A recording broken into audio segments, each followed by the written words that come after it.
Hello everyone, welcome back to the channel.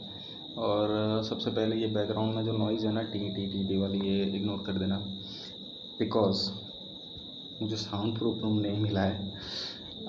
आज हम लोग क्या बात करेंगे, देखो चैप्टर 1 जो है हिस्ट्री का, क्लास 10th की बात कर रहा हूँ, rise of nationalism in Europe.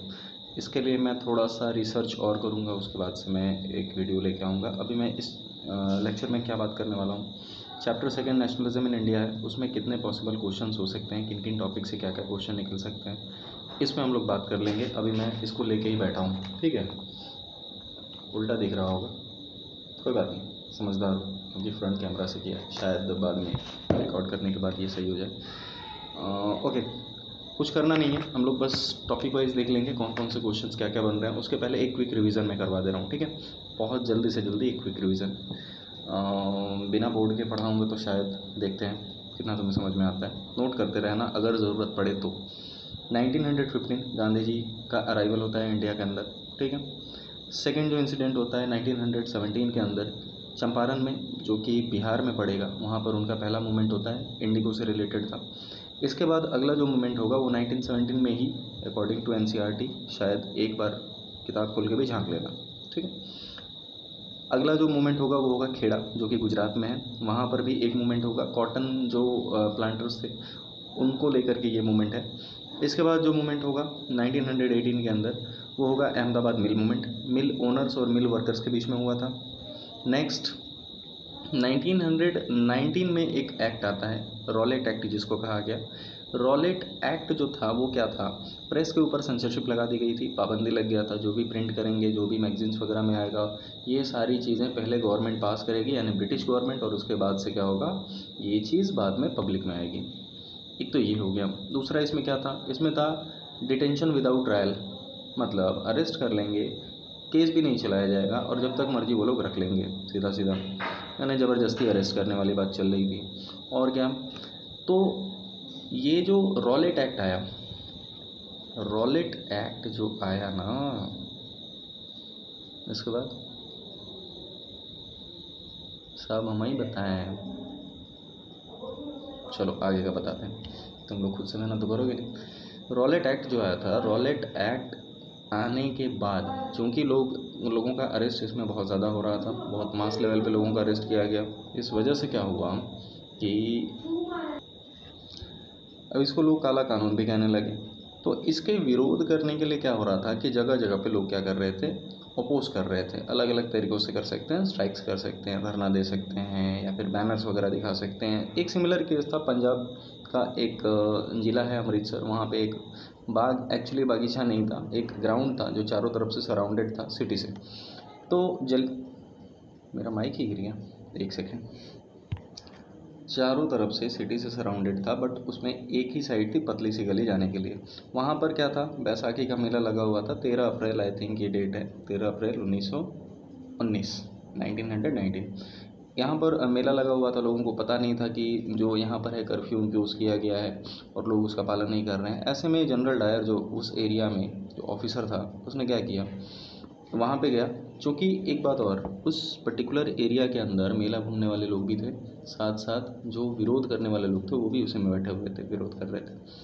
तो हुआ क्या था कि जनरल डायर वहाँ जाता है, जाकर के गोली मार देता है सबको, खल्लास। अब ये इंसिडेंट इतना बड़ा था कि गांधी जी जो थे उनको ये बात पता चली, उन्होंने कहा कि अब जो है पानी सिर के ऊपर से जा चुका है।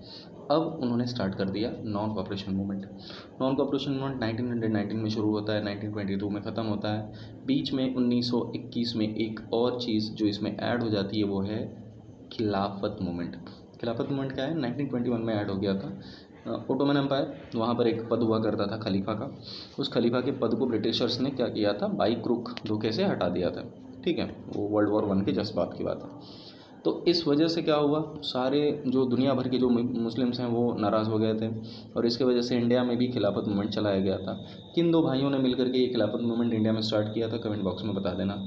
आगे कहानी बढ़ाते हैं।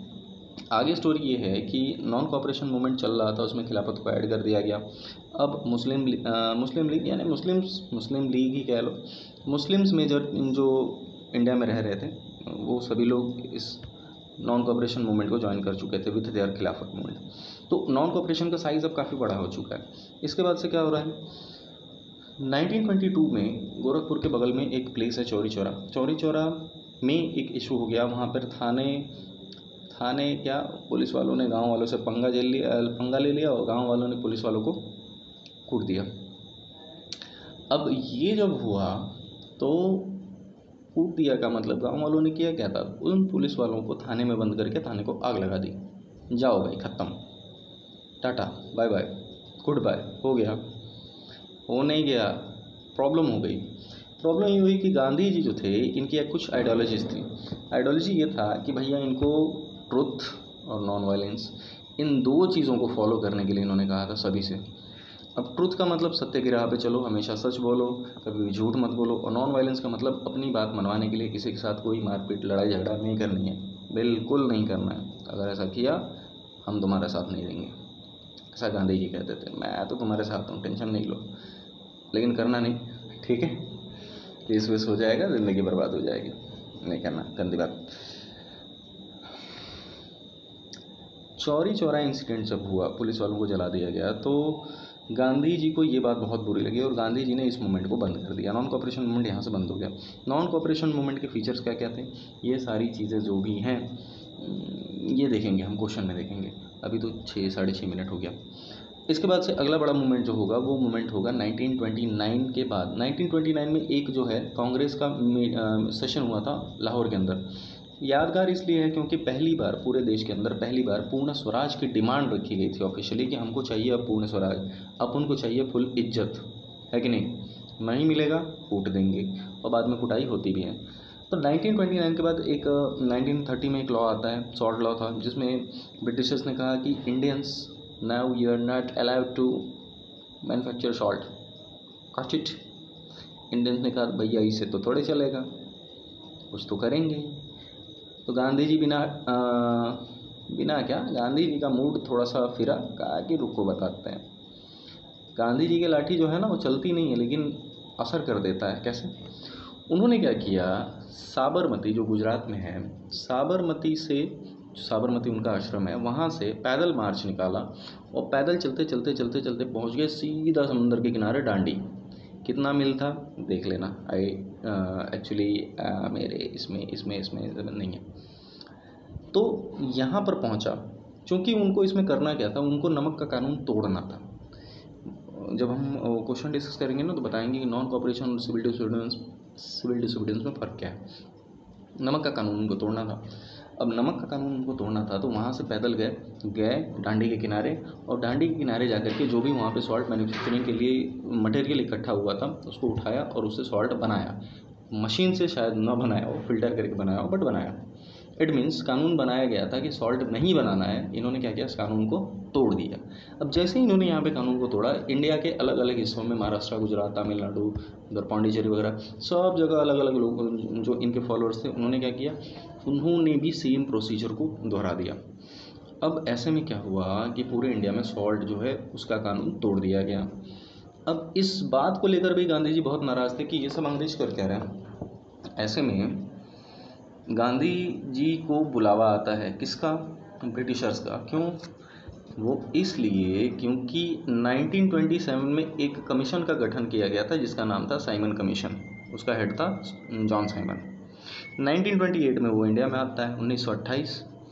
और उस साइमन कमीशन का काम क्या था, काम ये था कि इंडिया में आएगा, घूमेगा, भ्रमण करेगा, मस्त कचौड़ी पूड़ी खाएगा और खा करके कुछ पेपर वेपर रिपोर्ट वगैरह बना करके कि इंडियंस को कौन से लॉ देने हैं, क्या क्या उनको देना है, अधिकार देना है, ये सब पैक करके ले जाके ब्रिटेन में पार्लियामेंट में पहुंचा देगा।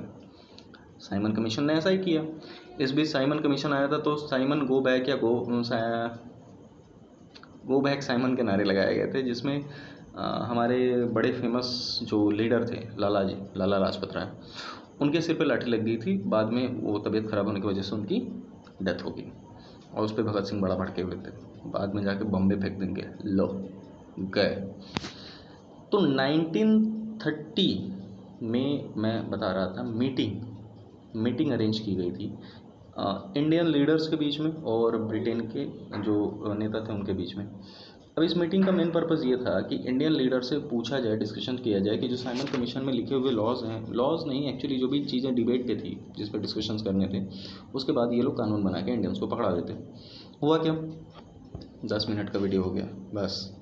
मैं शॉर्ट वीडियो के चक्कर में रहता हूँ, ये भाई साहब कोई बात नहीं, काम की चीज़ है। अब क्या हुआ, पहली मीटिंग जो है उसको फिक्स किया गया, ब्रिटेन में हुआ राउंड टेबल कॉन्फ्रेंस। उसका टेबल राउंड नहीं था यार, ओवल शेप का था। तो वहाँ पर लीडर्स को बुलाया गया, कांग्रेस से गांधी जी को बुलाया गया, अंबेडकर जी की एक पार्टी थी, उस पार्टी का क्या नाम है कमेंट बॉक्स में बता देना, उनको बुलाया गया। फिर एक मुस्लिम्स को रिप्रेजेंट करने के लिए मोहम्मद अली जिन्ना को बुलाया गया, और बाकी वीमेन को रिप्रेजेंट करने के लिए सरोजनी नायडू। पहली मीटिंग के अंदर गांधी जी एब्सेंट रहे, मोहम्मद अली जिन्ना प्रेजेंट, अंबेडकर प्रेजेंट, नायडू जी का पता नहीं, मेंशन नहीं है। तो हुआ क्या, पहली वाली मीटिंग सक्सेसफुल नहीं हुई। रीज़न ये था कि इस देश के अंदर सबसे बड़ी पार्टी थी कांग्रेस, और कांग्रेस पार्टी के ही लीडर अगर उस मीटिंग में प्रेजेंट नहीं होते तो बड़ा फैसला कैसे ले सकते हैं। थोड़ा सा इशू था, बाबा का भौकाल है। तो बाबा को मनाने के लिए, चश्मे वाले बाबा को, गांधी जी को मनाने के लिए vice Roy Irwin, Lord Irwin, अब काहे का लॉर्ड, कहने के लिए लॉर्ड, अपने नाम के आगे लॉर्ड लगाने से लॉर्ड थोड़े हो जाएगा।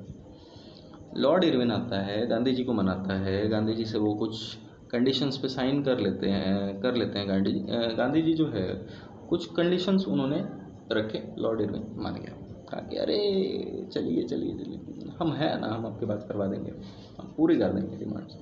गांधी जी मान गए। सेकेंड मीटिंग हुई। सेकेंड मीटिंग कब हुई? सेकेंड मीटिंग हुई 1931।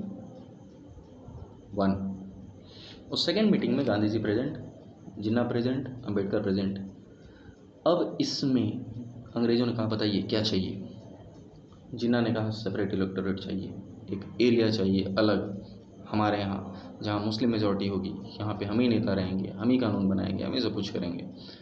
अंबेडकर की सेम डिमांड, कह रहे थे कि हमको बहुत ज़्यादा दबाया गया हज़ारों सालों से, हमको भी चाहिए सेपरेट इलेक्टोरेट, हमको नहीं रहना इस समाज के अंदर, अलग चाहिए। गांधी जी भड़क गए थे। गांधी जी कह रहे हैं कि ना ना ना ना ना ना ना ना, अलगा नहीं होने देंगे। ऐसे कैसे अलगा हो जाओगे? अंग्रेज़ों को दिख गया कि यहाँ तो अलग होने की बात चल रही है, उन्होंने एक्सेप्ट कर लिया तुरंत। गांधी जी फिर से मुंह फुला के बैठ गए, और गांधी जी मुंह फुला के जब बैठ गए, बैठे नहीं एक्चुअली मीटिंग के बाद, क्योंकि अंग्रेज़ों ने एक्सेप्ट कर लिया था सेकेंड राउंड टेबल कॉन्फ्रेंस में, गांधी जी वापस चले जाते हैं, सब लोग वापस चले जाते हैं। थर्ड मीटिंग में गांधी जी आते नहीं हैं क्योंकि गुस्सा हो गए थे, और थर्ड मीटिंग में जिन्ना भी नहीं आया क्योंकि जिन्ना की बात मान ली गई थी।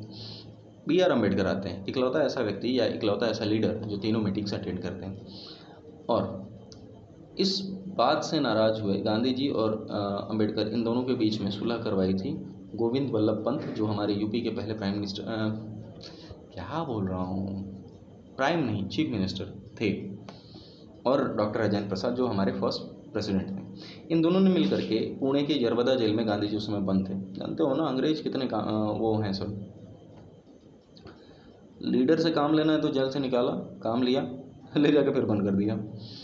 तो पुणे की यरवदा जेल में गांधी जी बंद थे, वहाँ पर ले जाकर के अम्बेडकर जी से और गांधी जी के बीच में सुलह करवाई गई। 1932 पूना पैक्ट करवाया गया गांधी जी और अम्बेडकर के बीच में। इसके बाद से एक और बड़ी चीज़ होगी, कौन सी, अगस्त में आएगा, 8 अगस्त 1940। वर्ल्ड वॉर 1 शुरू हो वर्ल्ड वॉर 2 शुरू हो चुका है, और वर्ल्ड वॉर 2 शुरू होने के साथ साथ अंग्रेज़ों की बैंड बजाई जा रही है। कौन बजा रहा है? हिटलर चाचा बैंड बजा रहे हैं। और इसमें अंग्रेज़ों को लगा कि अब तो हेल्प लेनी पड़ेगी इंडियंस की, और इंडियंस के बीच में सबसे बड़ा लीडर कौन? गांधी जी। अब गांधी जी के पास पहुंच गए अंग्रेज, गांधी जी से कहे कि 2-4 लड़के चाहिए। गांधी जी बोले काहे को चाहिए? अंग्रेज बोले कि अरे वो हिटलरवा है ना, वो हमला कर दिया। अब हिटलरवा हमला कर दिया तो फिर लड़के दे दीजिए, बदले में आपको हम डोमिनियन स्टेटस दे देंगे। लेकिन ये वर्बली था, ऑफिशियली पेपर पे नहीं था। गांधी जी कहे कि 1919 वाला हमको याद है, 1919 में हम लोग के साथ क्या किए थे हमको याद है, हम ना देंगे लड़के। अंग्रेज वापस। 2 साल तक हिटलर ने बैंड बजाई, 2 साल बाद फिर आए सब। इस बार आए तो इस बार ऑफिशियल नाम से आए, क्रिप्स मिशन, स्टैफर्ड क्रिप्स, एवी अलेक्जेंडर, पथिक लॉरेंस, 3 लोग थे उसमें। क्रिप्स जो था वो हेड था। 1942 में क्रिप्स मिशन इंडिया में आता है। गांधी जी को दोबारा से ऑफर देते हैं सब, mister Gandhi, we are offering you the dominion status of India, now you will be independent. Gandhi ji कहे, बेटा पिछले 2 साल 3 साल से हिटलर बजाया जा रहा है, बढ़िया से कूटे जा रहा है, अपना वजूद का पता नहीं है, तुम लोग फ्यूचर में रहोगे नहीं रहोगे, तुम हमको ऑफर दे रहे हो, पहली फुर्सत में निकल।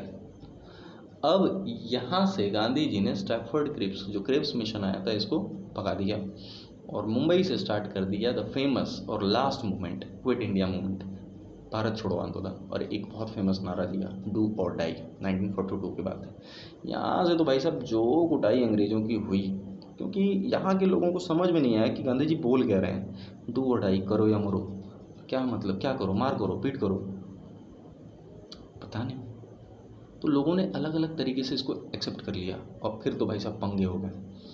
तो ये था पूरा का पूरा चैप्टर। इसमें और चीज़ छूट रही है, वो क्या है, आइडिया ऑफ सत्याग्रह, इसके बाद रूट है नॉन वायलेंस, गांधी की आइडियोलॉजी, सोशलिज्म, ये सारी फिलोसॉफिकल बातें हैं। ये सब बातें मैं 5 मिनट के वीडियो में करूँगा अलग से। अभी के लिए इतनी स्टोरी काफ़ी है। क्वेश्चन यहाँ डिस्कस नहीं हुआ, क्वेश्चन अगले लेक्चर में, यानी अगला लेक्चर जो होगा वो 10 मिनट का रहेगा, या 15-16 मीटर, ये भी पहुँच गया, मीटर नहीं मिनट पहुँच गया। तो ओवरऑल नेक्स्ट वाले लेक्चर में इसी का जो सेकंड पार्ट होगा उसमें हम लोग क्या करेंगे, इस चैप्टर के सारे क्वेश्चन आंसर कर लेंगे और साथ साथ गांधी की फिलॉसफी भी कर लेंगे। ठीक है, till then keep watching, keep learning, thank you so much, bye bye, good night.